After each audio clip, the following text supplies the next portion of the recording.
அப்படியா? அனைத்து கட்சி கூட்டத்தில் இந்த மாதிரியான தீர்மானங்கள் பாஸ் பண்ணிருக்கீங்க. அடுத்த கட்ட நகர்வுகள் என்னவா இருக்கும்? உச்சநீதிமன்றத்தில் வழக்கு தொடுப்பது என்று ஏகமனதாக தீர்மானம் நிறைவேற்றியிருக்கிறோம். ஒவ்வொரு கட்சியும் தனித்தனியாக வழக்கு தொடுக்கலாம் என்றும், ஆனால் ஒரே கருத்தின் அடிப்படையில் அந்த வழக்குகளை தொடுக்க வேண்டும். அதற்கு வழக்கறிஞர் அணி தனியே வழிகாட்டுதல் செய்யும் என்கிற ஒரு நிலைப்பாட்டை எடுத்திருக்கிறோம். இது நடைமுறை சிக்கல்கள் கொண்ட ஒரு முயற்சி, எஸ்ஐஆரை நடைமுறைப்படுத்துகிற முயற்சி. மழைக்காலமாக இருக்கிறது, கிறிஸ்துமஸ் பண்டிகை வருகிறது, அடுத்து ஜனவரியிலே பொங்கல் பண்டிகை வருகிறது. இப்படிப்பட்ட சூழலில் 30 நாட்களிலேயே இந்த பதிவுகள் எல்லாம் செய்ய வேண்டும். அது 2002ஆம் ஆண்டு வாக்காளர் பட்டியலில் பெயர் இருந்தால் ஆவணங்கள் தேவையில்லை, இல்லை என்றால் ஆவணங்கள் வேண்டும் என்கிற இந்த போக்கெல்லாம் நடைமுறை சிக்கலுக்கு காரணமாக இருக்கிறது.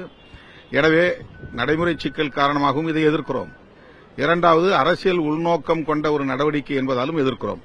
அரசியல் உள்நோக்கம் என்றால் சிஏஏ, என்ஆர்சி என்கிற அந்த சட்டங்களை நடைமுறைப்படுத்துவதற்கு தேர்தல் ஆணையத்தை ஒரு கருவியாக பயன்படுத்தி குடியுரிமையை உறுதிப்படுத்துவதற்கான ஒரு வேலை திட்டமாகத்தான் இதை நடைமுறைப்படுத்துகிறார்கள். எனவே சிறுபான்மை சமூகத்தினரை குறிவைத்து இந்த நடவடிக்கை மேற்கொள்வதாக கருதுகிறோம். எனவே இதை கடுமையாக எதிர்க்கிறோம். இந்த விவகாரத்தை இந்திய அலையன்ஸ் பாரபட்சமா இல்லாம எதிர்க்கிறாங்க. விஜயும் இதற்கு எதிர்ப்பு தெரிவிச்சு இன்னைக்கு காலையில் அறிக்கை வெளியிட்டாங்க. தமிழக சட்டசபையில இது குறித்து கண்டன தீர்மானம் பாஸ் பண்ண ஒரு கேள்வி முன்வச்சிருக்காங்க. தமிழக சட்டசபையை இனிமேல் தான் கூட்டணும், கூட்டி வேணா தீர்மானம் நிறைவேற்ற சொல்லி நம்ம வலியுறுத்தலாம், அது பிரச்சனை இல்லை. ஆனா இதற்கு தமிழக வெற்றிக் கழகம் சொல்லுகிற காரணம் ஏற்புடையதாக இல்லை. இதனுடைய உள்நோக்கம், ஆபத்து ஆகியவற்றை அறிந்து அல்லது அறியாமல் இந்த கருத்தை சொல்கிறார்களா என்றும் தெரியவில்லை. ஒரு உண்மை வெளிப்படையாக தெரிகிறது. பாஜக அல்லது அதன் தலைமையிலான கூட்டணியை அவர்கள் பகைத்துக் கொள்ள விரும்பவில்லை.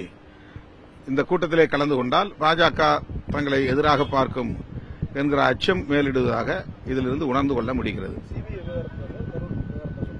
இல்ல பொதுவா பாஜக இந்த கூட்டத்தில் கலந்துகிட்டா பிஜேபிக்காரங்க அதை தப்பா எடுத்துக்குவாங்க அப்படின்னு அவங்க கருதலாம், அப்படின்னு நினைக்கலாம்.